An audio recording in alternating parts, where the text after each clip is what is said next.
ಈ ಮಾರ್ಚ್ 8ನೇ ನಾವು ಯಾಕೆ ಅಂತಾರಾಷ್ಟ್ರೀಯ ದಿನಾಚರಣೆಯನ್ನಾಗಿ ಆಚರಿಸ್ತೀವಿ ಅನ್ನೋದಕ್ಕೆ ಒಂದು ಸಣ್ಣ ಇದನ್ನು ಹೇಳ್ತೇನೆ ನಾನು. 18ನೇ ಶತಮಾನದಿಂದಲೂ ಸಹ ಮಹಿಳೆಯರ ಸಬಲೀಕರಣಕ್ಕಾಗಿ ಹೋರಾಟಗಳು ನಡೆದವು.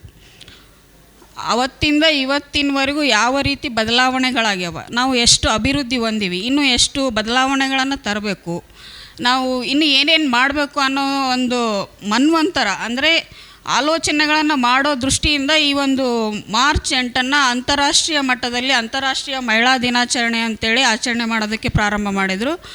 ಇವತ್ತಿನ ದಿನ ಎಲ್ಲ ರಂಗಗಳಲ್ಲಿ ನೋಡಿದಾಗ ನಾವು ರಾಜಕೀಯವಾಗಿ, ಆರ್ಥಿಕವಾಗಿ ಮತ್ತು ಸಾಮಾಜಿಕವಾಗಿ ಮತ್ತು ಕಾನೂನಾತ್ಮಕವಾಗಿ ಎಲ್ಲ ರೀತಿಯಿಂದನೂ ನೋಡಿದಾಗ ಕೆಲವೊಂದು ಭಾಗಗಳಲ್ಲಿ ನಾವು ಇನ್ನೂ ಮುಂದುವರಿಬೇಕಾದಂಥ ಅವಶ್ಯಕತೆ ಐತೆ. ಸಾಮಾನ್ಯವಾಗಿ ಈಗ ರಾಜಕೀಯದಲ್ಲಿ ಎಲ್ಲರೂ ಅಷ್ಟೊಂದು ಮುಂದುವರೆದಿಲ್ಲ. ಆಮೇಲೆ ಆರ್ಥಿಕವಾಗಿ ಸಿಟಿ ಮಟ್ಟದಲ್ಲಿ ಮಹಿಳೆಯರು ಸಬಲೀಕರಣ ಹೊಂದ್ಯಾರ, ಆದರೆ ಇನ್ನೂ ಹಳ್ಳಿ ಮಟ್ಟದಲ್ಲಿ ಅಭಿವೃದ್ಧಿ ಹೊಂದುವಂಥ ಅವಶ್ಯಕತೆ ಇನ್ನೂ ಭಾಳ ಅದ. ಇದನ್ನೆಲ್ಲ ನಾವು ಇವತ್ತಿನ ದಿನ ಮನದಟ್ಟು ಮಾಡ್ಕೋಬೇಕು, ಅದನ್ನು ಆಲೋಚನೆ ಮಾಡಬೇಕು ಅನ್ನೋ ದೃಷ್ಟಿಯಿಂದ ಈ ಒಂದು ಅಂತಾರಾಷ್ಟ್ರೀಯ ಮಹಿಳಾ ದಿನಾಚರಣೆಯನ್ನು ಇವತ್ತೇ ಮಾಡಬೇಕು. ಮಾರ್ಚ್ 8ರಂದೇ ಎಷ್ಟು ಬದಲಾವಣೆ ಆಗಿದೆ, ಅಭಿವೃದ್ಧಿ ಆಗಬೇಕು, ಮುಂದೆ ಏನು ಮಾಡಬೇಕು ಅನ್ನೋದನ್ನು ವಿಚಾರ ಮಾಡಬೇಕು ಅನ್ನೋ ದೃಷ್ಟಿಯಿಂದ ಇವತ್ತಿನ ದಿನ ನಾವು ಅಂತಾರಾಷ್ಟ್ರೀಯ ಮಹಿಳಾ ದಿನಾಚರಣೆಯನ್ನಾಗಿ ಆಚರಣೆ ಮಾಡ್ತೀವಿ.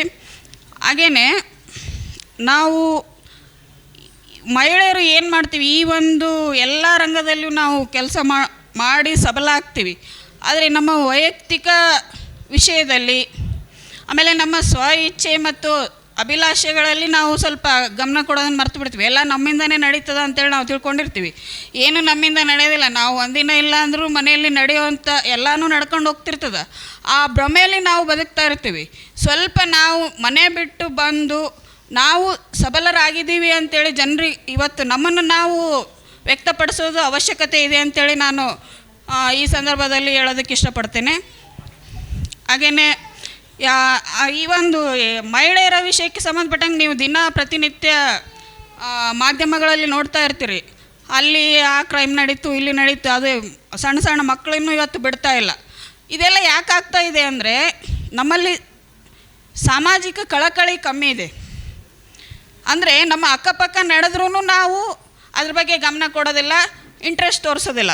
ಯಾಕಂದರೆ ಹೋಗ್ಲಿ ಬಿಡಪ್ಪ, ಅವ್ರ ಮಕ್ಕಳು ಏನೋ ಆಗ್ತೈತೆ, ಯಾಕೆ ಬೇಕು, ಸುಮ್ಮನೆ ಮಾನ ಮರ್ಯಾದೆ ಯಾಕೆ ಕಳಿಬೇಕು, ಇನ್ನೊಬ್ಬರ ಮಕ್ಕಳ ಬಗ್ಗೆ ಮಾತಾಡಿ ಅದ್ರ ಬಗ್ಗೆ ಹೋರಾಟ ಮಾಡಿ ಅಂತೇಳಿ ನಾವು ತಿಳ್ಕೊತೀವಿ.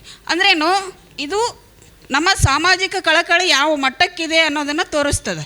ಅಂದ್ರೇನು, ಇಲ್ಲಿ ಮಾನ ಮರ್ಯಾದೆ ಬಿಟ್ಟು ನಾವೆಲ್ಲ ಹೇಳಬೇಕು ಅನ್ನೋದಲ್ಲ. ಯಾವುದೇ ಒಂದು ಕ್ರೈಮ್ ನಡೆದಾಗ ಅದನ್ನು ನಾವು ಒಂದು ಸಂಬಂಧಪಟ್ಟ ಗಮನಕ್ಕೆ ತಂದಾಗ ಅಂಥದನ್ನು ನಾವು ತಡೆಯೋದಕ್ಕೆ ಸಾಧ್ಯ ಅಂಥೇಳಿ ಈ ಸಂದರ್ಭದಲ್ಲಿ ನಾನು ಹೇಳೋದಕ್ಕೆ ಇಷ್ಟಪಡ್ತೇನೆ. ಹಾಗೆಯೇ ಇನ್ನೊಂದು ಸಲ ಅಂತಾರಾಷ್ಟ್ರೀಯ ಮಹಿಳಾ ದಿನಾಚರಣೆಯ ಶುಭಾಶಯಗಳಂತೇಳಿ